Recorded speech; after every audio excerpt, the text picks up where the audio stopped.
It started as just another deep-sea exploration, routine, methodical, and quiet, but nearly 3.5 miles beneath the surface of the Pacific Ocean, a discovery was made that stunned even the most experienced members of the dive team.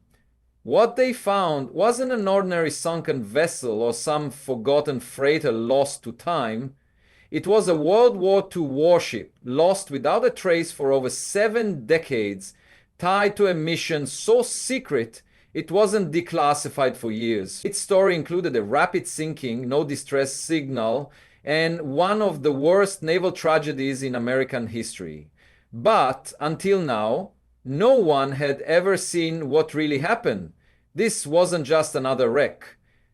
It was a sealed chapter of history, reopened by advanced technology and human determination, and this is the full story. In the final weeks of World War II, when victory in the Pacific seemed within reach, the USS Indianapolis was one of the most powerful and respected warships in the entire United States Navy. Picture this: a massive Portland-class heavy cruiser, nearly 610 feet long, displacing over 9,800 tons of steel and firepower. This ship had earned 10 battle stars for its relentless role in the Pacific theater. It had supported carrier strikes, conducted devastating bombardments, and even transported President Franklin Roosevelt during a secret diplomatic mission. By July 1945, the cruiser was operating under the command of Captain Charles Butler McVeigh III and was serving as the flagship for Vice Admiral Raymond Spruance's Fifth Fleet. But what came next would change everything. That month, the Indianapolis was pulled into a mission unlike anything it had carried out before. According to official Navy records and confirmed by multiple military historians, the ship received orders to leave San Francisco with an unusual and incredibly urgent cargo. This was a mission so secret that even the captain and most of the senior officers were given only partial information about what they were transporting. What the ship carried would later be confirmed by declassified military documents. Inside heavily guarded containers was enriched uranium-235 packed in specially designed lead shielding, along with critical internal components for Little Boy, the atomic bomb that would eventually be dropped on Hiroshima. Think about that for a second. The most powerful weapon ever created in human history was sailing across an ocean filled with enemy submarines. These materials had to reach the island of Tinian in the northern Marianas as fast as possible. The order came directly from the highest level of the Manhattan Project itself. The ship left Hunter Point Naval Shipyard on July 16, 1945. With the uranium container escorted under incredibly heavy guard and treated with extreme caution. But to the crew, it was just another assignment. They had no idea, absolutely no idea, that they were transporting the final pieces of a weapon that would change world history within weeks.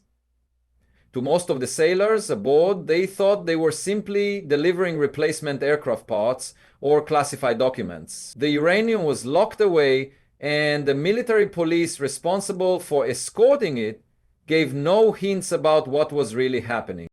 The journey to Pearl Harbor was quick, with no reported issues at all. From there, the Indianapolis sailed toward Tinian at top speed, averaging over 29 knots, without any escort. And here's the thing, even by wartime standards, sailing alone like that was unusual. The risk of Japanese submarines in the area was well known, but time was the priority. Nothing else mattered.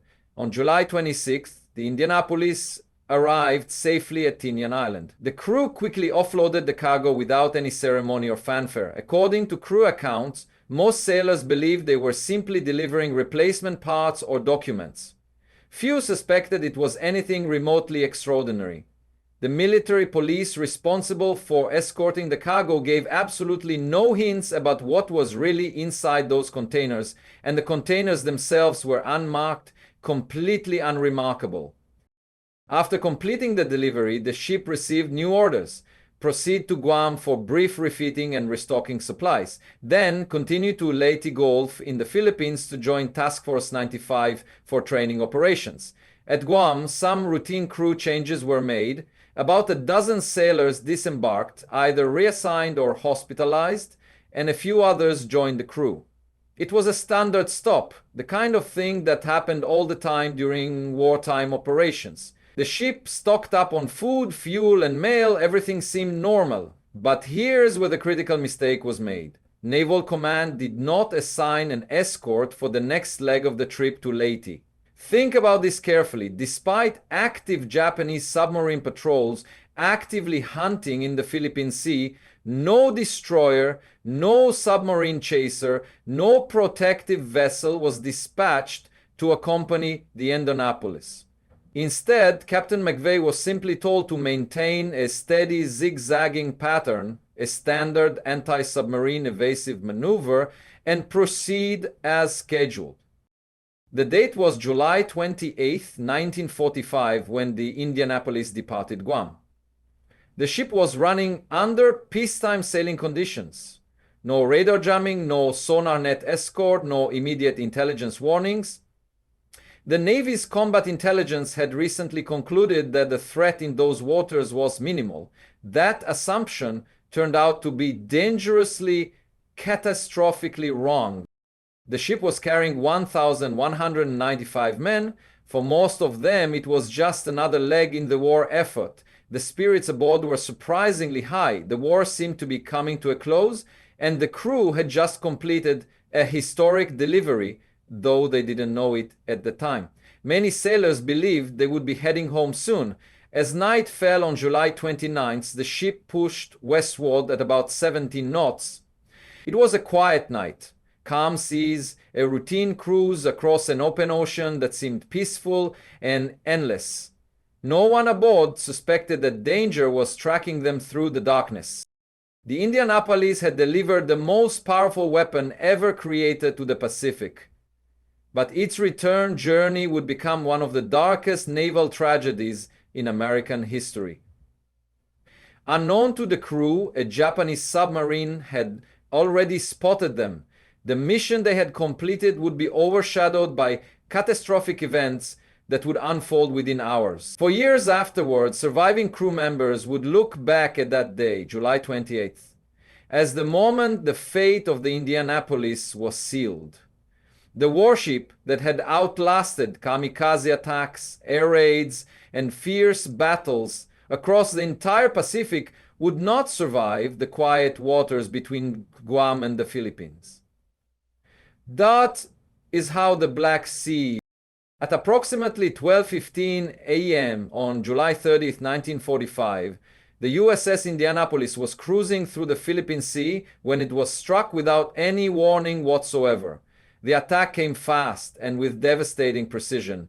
2 torpedoes fired in quick succession from Japanese submarine I-58 tore directly into the cruiser's starboard side.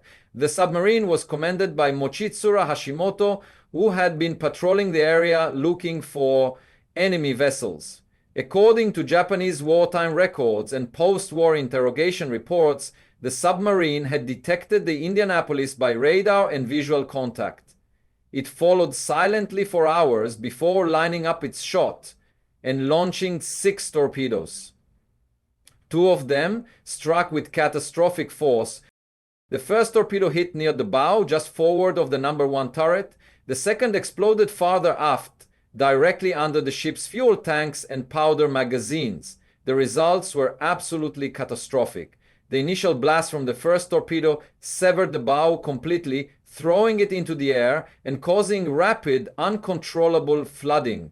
The second explosion ignited fuel and ammunition, sending fire and shockwaves throughout the entire interior of the ship. Below deck, sailors were thrown from their bunks, the lights went out instantly, compartments filled with smoke, flame, and seawater in seconds.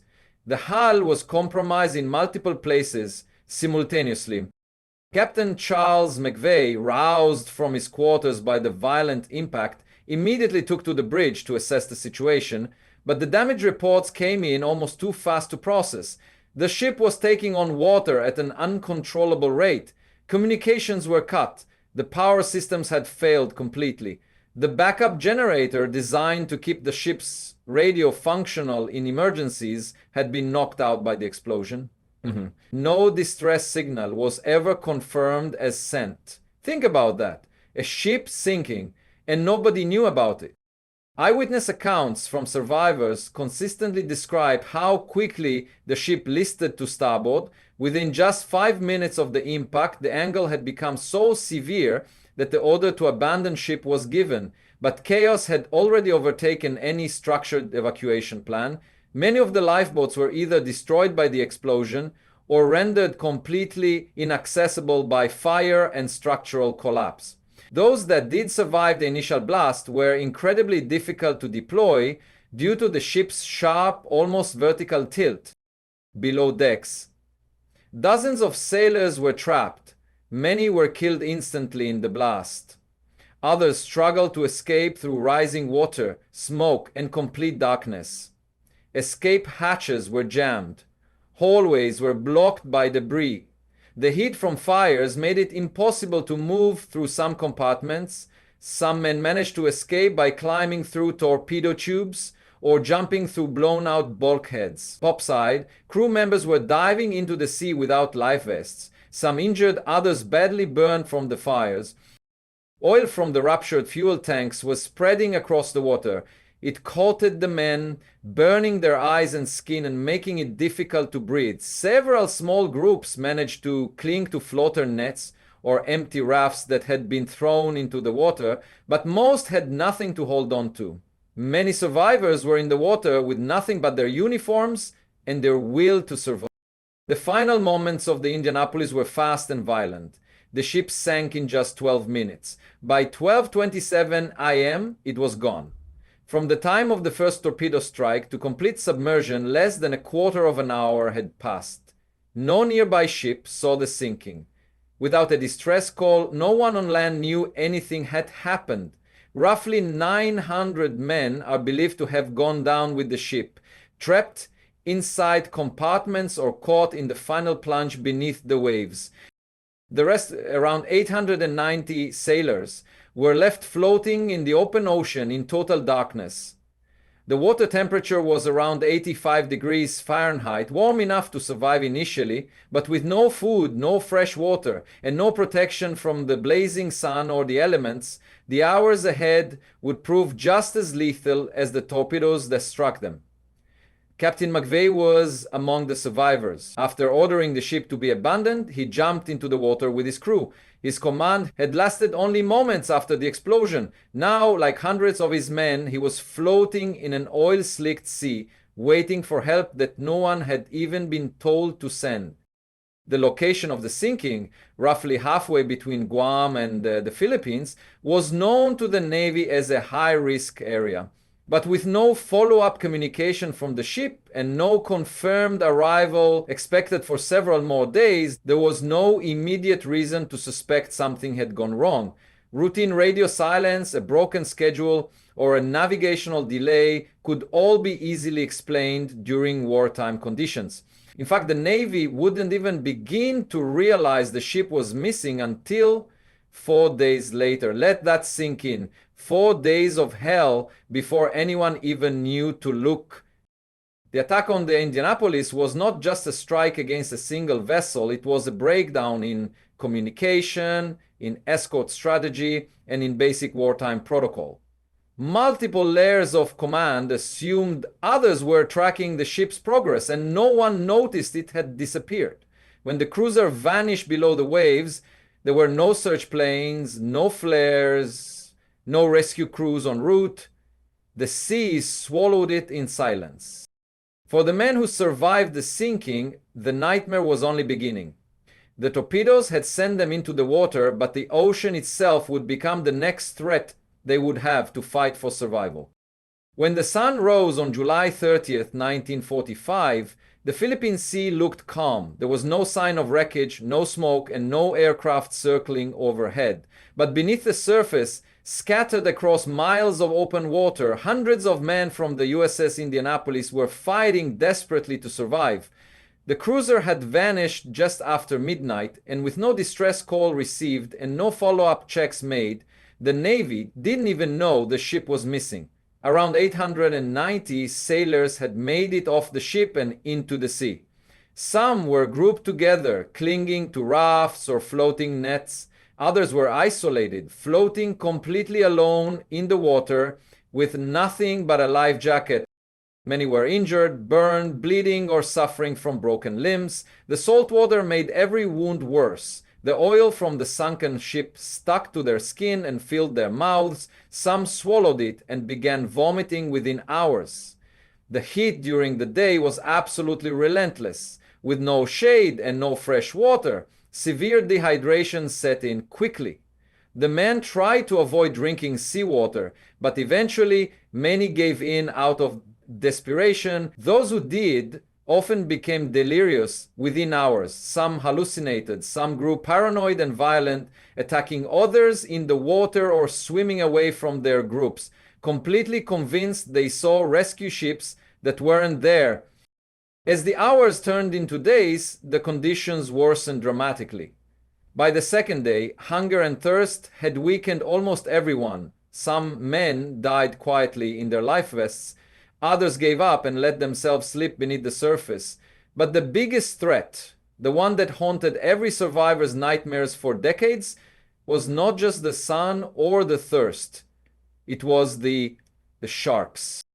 The area of the Philippine Sea where the Indianapolis sank is home to oceanic white-tip sharks. These are aggressive, wide-ranging predators known to actively hunt humans, especially in groups. Survivor accounts describe the first shark sightings beginning within a day of the sinking. At first, the animals circled without engaging, observing, but as bodies began to appear, as weak men struggled to stay afloat, the attacks started in earnest. The dead were often the first to be bitten, then the wounded, then the living. The sharks came in packs. Survivors described seeing dorsal fins slicing through the water all around them. In some cases, they would grab a man and pull him under without any warning. Sometimes they would bump the survivors first or circle them for hours before attacking. Many survivors said the worst part wasn't even the actual attacks. It was the waiting and watching, knowing absolutely that nothing could be done to stop it. Men in the water would hear screams and splashing, then silence. Sudden, terrible silence. Some groups tried to fight the sharks off with belts, fists, or pieces of debris. Most couldn't do anything but hoped they wouldn't be the next target. Captain Charles McVeigh later recalled that there was no clear pattern to who was taken. Sometimes it was the most injured, other times it was the quietest man in the group. It was random, and that made it worse. No one could sleep, no one could move much without attracting attention. Many men stayed completely still in the water for hours at a time, not even breathing deeply, hoping the sharks would pass them by. Despite all of this horror, despite the desperate situation, the Navy still had not realized the Indianapolis was gone. The ship had not been reported missing and no search had been launched. In fact, it wasn't until a routine patrol flight on August 2nd, over 3 full days after the sinking, that anyone spotted the survivors. Lieutenant Wilbur Gwynn was flying a PV-1 Ventura bomber on a standard sector sweep when he noticed something strange in the water below. It wasn't debris or wreckage, but movement. What looked like people, hundreds of them, scattered across the sea like flotsam. At first, Wilbur thought it was a downed plane crew, but the number of survivors didn't match any known incident. Wilbur radioed back to base immediately and dropped a life raft and smoke marker. He stayed in the area for as long as fuel allowed. His co-pilot, Lieutenant Warren Cowell, began relaying survivor locations and estimated numbers. The sight shocked them both. No one had reported a lost ship. No one had expected to find over 800 sailors floating adrift for days in the middle of the Pacific Ocean. From that moment, the Navy scrambled into action. Planes were dispatched immediately. The USS Doyle, a destroyer escort, was the first surface ship sent to the site. When it arrived, its crew began pulling survivors from the water, many of whom were near death. Others were so badly burned or dehydrated that they couldn't even speak. The rescue effort lasted through the day and into the night as more planes and ships joined the desperate operation. In the end, only 316 of the original 1,195 men aboard the Indianapolis survived. The rest died from the initial blast, injuries, exposure, dehydration, or shark attacks. The 4 days spent drifting in the sea became one of the worst survival ordeals in US Navy history. There were no flares to light the night sky, no early warning system had worked, no orders to look for the missing ship. For 4 days, the men of the Indianapolis were left to drift, unseen, unheard, and nearly forgotten. For more than 70 years, the USS Indianapolis was considered lost to the depths. Historians, families, and naval officials knew roughly where the ship had gone down in the Philippine Sea, but every search effort had failed. The main issue was uncertainty.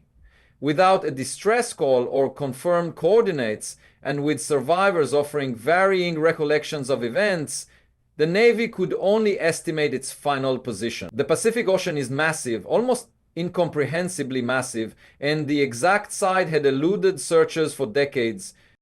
That changed in 2016 when Navy historian Richard Halver discovered a small but absolutely critical piece of evidence. He was reviewing wartime deck logs from other ships in the area when he came across an entry from LST 779, a tank landing ship that had logged the visual sighting of the Indianapolis just hours before it was attacked.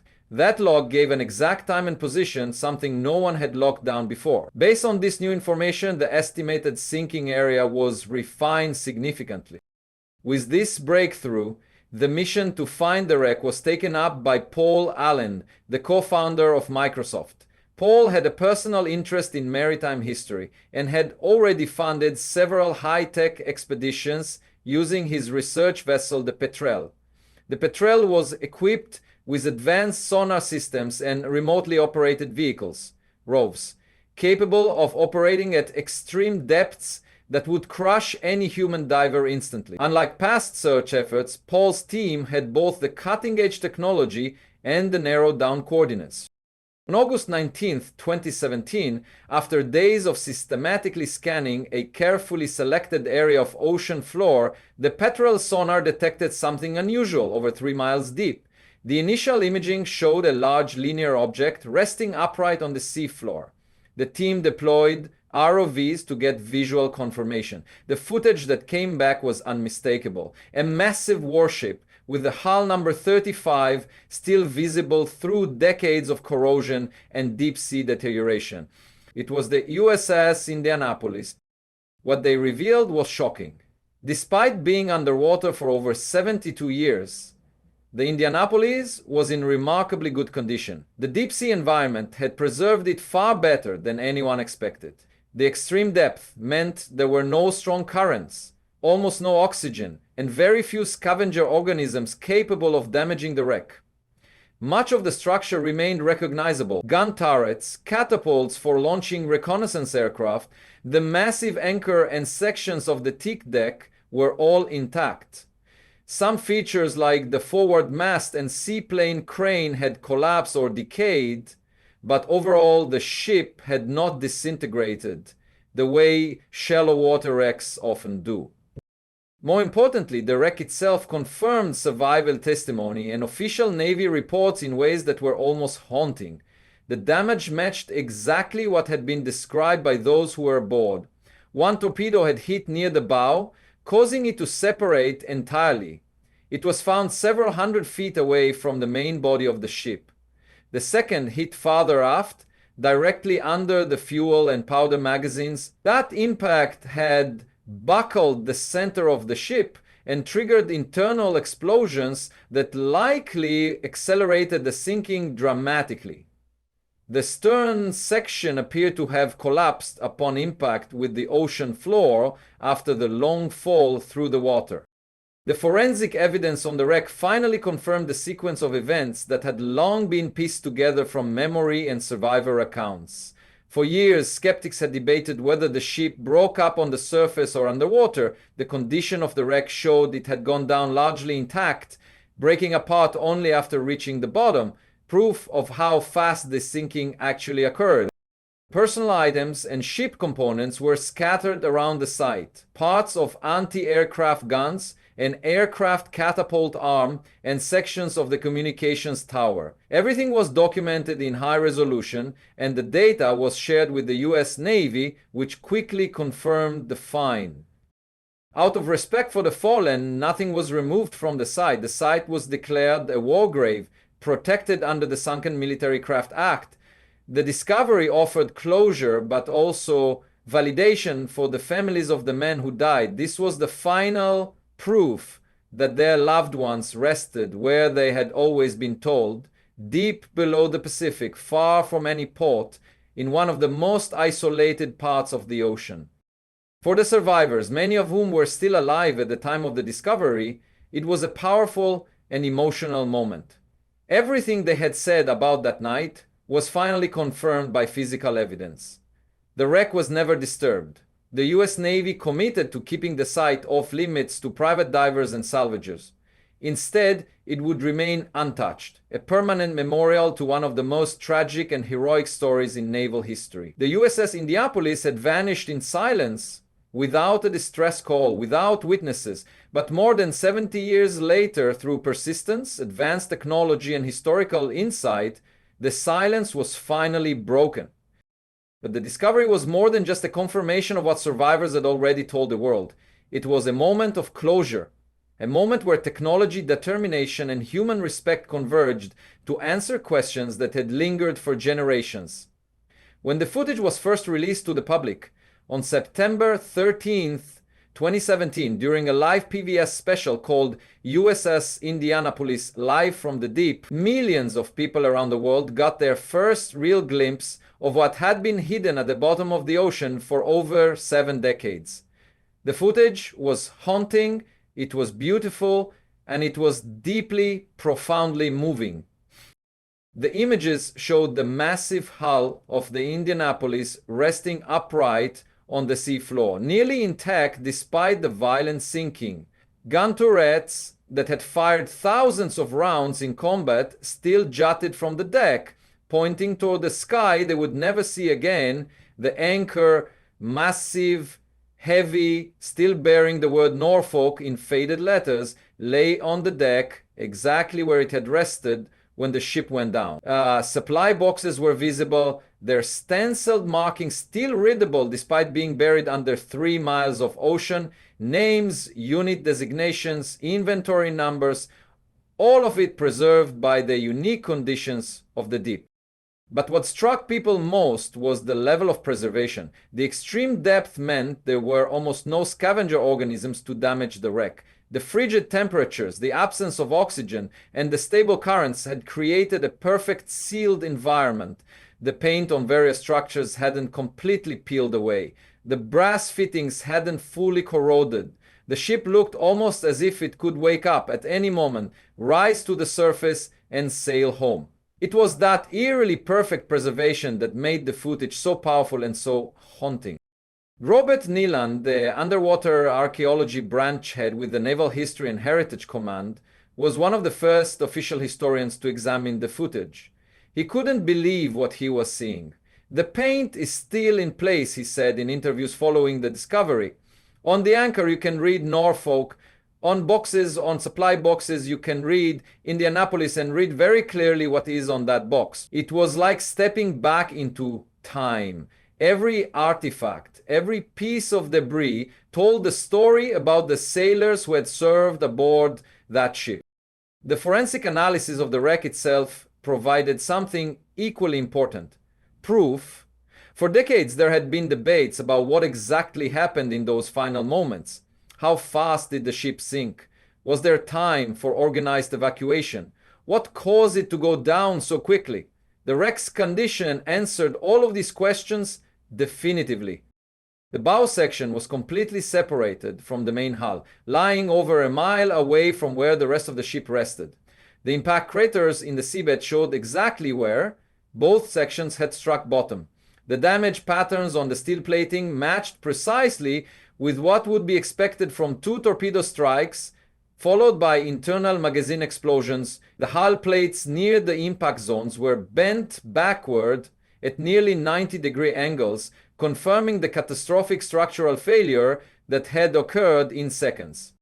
8 major sections of the hull's frame were fractured or completely separated. The bridge structure was crushed. The midsection, where the second torpedo had struck, was a twisted, mangled mess of steel. Gun turrets that had weighed several hundred tons had been violently ejected from their mounts and were found buried barrel first in the sediment. Everything about the wreck told the same story. The Indianapolis had been torn apart by internal forces so powerful that resistance was impossible. The forensic evidence proved something that had been disputed for decades. Nothing Captain Charles McVeigh could have done would have prevented the sinking. The torpedo strikes were too sudden, too devastating, and came without any warning whatsoever. No evasive maneuver, no amount of skill or experience, no precaution could have saved the ship once those torpedoes were in the water. The evidence was undeniable, and it was written in the twisted steel of the wreck itself. This physical proof became incredibly important for one particular reason. Captain Charles McVeigh had lived with tremendous guilt for the rest of his life following the sinking. Even though he had been court-martialed and initially found guilty, making him the only captain in American naval history to be court-martialed for losing his ship in an act of war, the guilt had never left him. Even more shocking, the actual Japanese submarine commander, Mochitsura Hashimoto, had testified during the court-martial that there was absolutely nothing McVeigh could have done to prevent the attack. It was impossible. The torpedo strike was unavoidable. Yet McVeigh never forgave himself. The court-martial had nearly destroyed him. The Navy had later found him not guilty, but the damage to his reputation and his sense of duty remained. McVeigh had never been able to shake the feeling that he was somehow responsible for the deaths of nearly 900 men. It tormented him every single day for the rest of his life. And then, in 1968, nearly 23 years after the sinking, Captain Charles McVeigh took his own life at his home in Connecticut. The guilt, that unrelenting, crushing weight of responsibility he carried, became something he could no longer bear. For the surviving crew members, McVeigh's death became another tragedy linked to the Indianapolis. Many of them had adored their captain. They had watched him struggle with guilt that was never truly his to carry, and they had promised him, some of them directly, that one day they would clear his name, they would make sure that history recorded the truth, that he did everything he could, and that what happened to the Indianapolis was not his fault. It took until July 13th, 2001, 56 years after the sinking, for the US Navy to officially exonerate Captain McVeigh. Congress passed legislation clearing him completely, acknowledging that the disaster was not in any way his responsibility or failure. The exoneration came far too late for McVeigh himself, but for the survivors, it was a vindication of the man they had served under and respected. When the wreck was discovered in 2017, and when the forensic evidence confirmed that nothing could have saved the Indianapolis, it was as if McVeigh's ghost had finally been vindicated. The deep-sea footage became a kind of physical testimony to his innocence. The twisted metal, the separated sections, the violent destruction, all of it proved that the human element simply didn't matter. No captain alive could have prevented what happened to that ship. For the survivors who were still alive at the time of the discovery, many of whom were in their 90s by 2017, the moment was profoundly emotional.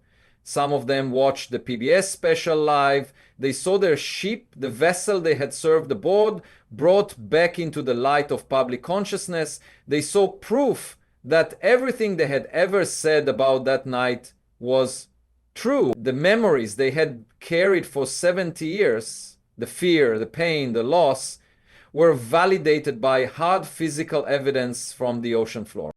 Giles McCoy was one of the most prominent survivors. He had dedicated much of his later life to keeping the memory of the Indianapolis and its crew alive. He had worked tirelessly to establish the USS Indianapolis Survivors Organization.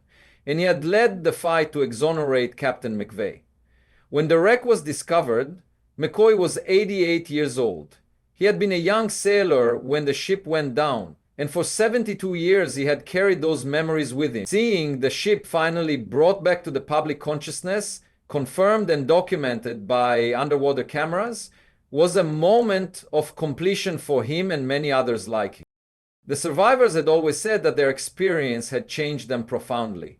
Many of them reported that after being rescued, after spending 4 days in an inferno of sun, sharks, and desperation, they had never had a truly bad day again. The simple fact of being alive, of having another day to live, was sufficient. The joy of existence was enough. Compared to what they had endured, everything else in life seemed manageable. One survivor named Ed Harrell wrote about his experience. He recalled being in a small group of men, just 17 of them, cleaning together on the 3rd day after the sinking. An older Texan in the group had convinced the others that they needed to pray. They were surrounded by B-29 bombers flying overhead on their way to bomb Tokyo, but no one was looking for them. No one knew they were down there, yet the Texan insisted they pray anyway, and somehow, miraculously, they were spotted and rescued. Ed survived, and he lived the rest of his life with a profound sense of gratitude for every single day. Another survivor, James E. O'Donnell, had been from Indianapolis itself, the only survivor from that city. After the war, he lived a quiet life, but decades later he was asked to break his silence and share his story at schools and businesses around the city. He spoke about the disaster, about the loss, about the sacrifice that those men had made. He wanted people to understand that the freedom they enjoyed, the peace they took for granted, had come at an enormous cost. It didn't come cheap. Every comfortable day, every meal, every moment with family, it had all been purchased by the blood and sacrifice of men who had given everything. The creation of the USS Indianapolis Memorial in downtown Indianapolis in 1995 was the culmination of a 50-year dream by the survivors. It had taken decades to raise the money, to design something appropriate, to create a fitting tribute to the fallen. The memorial was designed as a limestone and granite structure, shaped like the cruiser itself, positioned along the canal walk in Indianapolis. One side of the memorial told the story of the sinking. The other side bore the names of all 1,195 men who made up the final crew, with special notations for the 879 who did not survive. Families of the men who had died finally had a place to come and remember. The memorial became a pilgrimage site for relatives, for veterans, and for those who wanted to honor what had happened. For years after its dedication, survivors would return to stand before that memorial, place their hands on the names of friends they had lost, and remember. But something about finding the actual wreck in 2017 made it all feel different. It was no longer just history or memory or stories passed down. It was physical reality. The ship was down there. It was real. It could be seen. The underwater footage brought it into the modern era in a way that nothing else could have done. The implications of the discovery extended beyond just the Indianapolis itself. The wreck site was declared a war grave, protected by the Sunken Military Craft Act. No salvagers would be allowed to disturb it. No commercial operators would exploit it for profit. The Navy committed to keeping the site off limits, ensuring that the final resting place of nearly 900 men would remain untouched and undisturbed. It would be a protected memorial forever, sealed at the bottom of the Pacific. The discovery also sparked renewed interest in other lost World War II vessels. If advanced technology and persistent searching could finally locate the Indianapolis after 70 years, what other ships might still be waiting to be found? What other stories might be buried in the deep? The success of the Indianapolis discovery proved that with the right tools, the right technology, and the right dedication, even the most seemingly impossible search could succeed. Paul Allen's team aboard the Petrel continued their deep-sea exploration missions, searching for other famous wrecks and lost vessels. The success of the Indianapolis expedition had validated the approach. Using advanced sonar, remotely operated vehicles, and historical research to pierce the mysteries of the deep ocean. Other teams around the world began pursuing similar projects, hoping to recover lost ships and pieces of history from the seafloor. The discovery also brought closure to families who had waited 70 years for answers. The final resting place of their loved ones was no longer unknown, it was mapped, documented, and protected. Some families visited the memorial in Indianapolis and felt a deeper connection knowing that the ship had been found and was being honored in its watery grave. Others watched the PBS special and felt a sense of completion, that finally, after all these years, the story was truly complete. But perhaps the most significant impact of the discovery was the way it validated the survivors' experiences and their memories. These men had lived through something so traumatic that most people could never truly understand it. They had spent days in an ocean filled with sharks, burning sun, and despair. They had watched friends die around them. They had endured physical and psychological suffering that was almost beyond comprehension. And yet, for decades, some people had questioned their accounts, wondered if the details were exaggerated, or doubted the severity of what had actually happened. When the wreck was found and the forensic evidence was examined, every survivor's testimony was vindicated. The speed of the sinking, confirmed. The violent explosions, confirmed. The sudden nature of the attack, confirmed. The desperate conditions in the water, confirmed by the loss of 800 men. Everything the survivors had said was exactly as they had said it. The physical evidence from the deep corroborated their memories perfectly. For men who had carried trauma for 70 years, who had suffered nightmares and psychological scars that never fully healed, this validation was profoundly important. It was proof that they were not exaggerating. It was proof that what they had experienced was real and deserved to be remembered and honored. The wreck became a kind of physical monument to their suffering and their resilience. The USS Indianapolis story represents something much larger than just a single naval tragedy. It represents the human cost of war, the unpredictability of fate, the power of survival and resilience, and the importance of remembering those who came before us. The ship had been built to project power and protect the nation. It had served with distinction throughout the Pacific War, and in the final weeks of that war, it had accomplished its ultimate mission by carrying the materials for the weapon that would eventually end the fighting. Yet that same ship sank in 12 minutes, claiming the lives of nearly 900 men. The contrast between the ship's power and its sudden violent end speaks to the cruel randomness of war. One moment it was one of the mightiest warships in the world, the next moment it was scattered across the seafloor, a tomb for those who died aboard it. The survivors, though they were few in number, became the keepers of the Indianapolis story. They ensured that it was never forgotten. They fought to clear their captain's name. They raised money for a memorial. They shared their stories with schools and communities. They reunited with each other to remember their fallen shipmates. And when the wreck was finally discovered, they got to see their ship one more time, transformed into an underwater monument to loss and sacrifice.